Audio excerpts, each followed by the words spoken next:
Bonjour, bonjour, j'espère que vous allez bien les amis. Je n'avais pas prévu faire cette capsule, mais en suivant les informations ce matin, je me suis dit, alerte, alerte, faut encore sonner de la trompette pour ceux qui ne considèrent pas les choses. Les amis, vous rendez-vous compte du niveau d'accélération des catastrophes naturelles auxquelles on assiste? Incendies répétés, séismes par-ci par-là, ouragans, inondations, des accidents d'avions, etc. Tellement de catastrophes nous entourent. Et aussi, nous pouvons voir à quel point le prince de ce monde, le diable, œuvre pour emmener le maximum d'hommes à la perdition.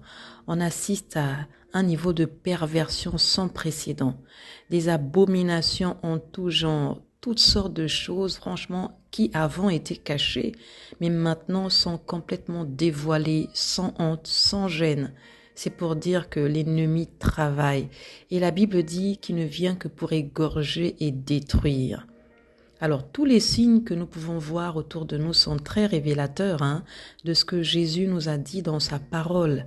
Il revient bientôt, les amis. Il reviendra chercher les siens. Il reviendra chercher son Église, son épouse, ceux qui lui appartiennent. Alors, j'ai envie de poser la question à une personne qui m'entend ce matin. Fais-tu partie de l'Église du Seigneur Jésus-Christ? Fais-tu partie de la famille du Seigneur Jésus-Christ? Est-ce que tu lui as donné ta vie? Il est temps, les amis, de considérer ce qui se passe autour de nous.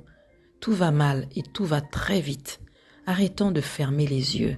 Cessons d'endurcir nos cœurs et revenons à notre Créateur. Il a les bras grands ouverts et n'attend plus que nous. Toi qui m'entends, sache une chose, Jésus ne vient pas pour voler ta vie.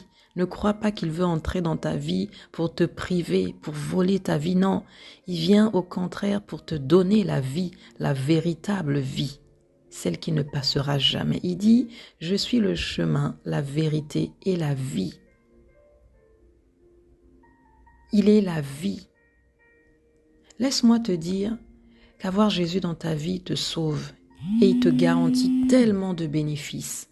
Il te sécurise, il t'épargne dans un monde qui se durcit, devient de plus en plus méchant. Oui, les hommes sont de plus en plus affreux, c'est triste à dire mais c'est la réalité. Pour beaucoup, ils cherchent à nuire aux autres. Alors, si tu n'es pas sous une couverture indestructible, tu seras la proie des dévoreurs, tu seras la proie des rapaces.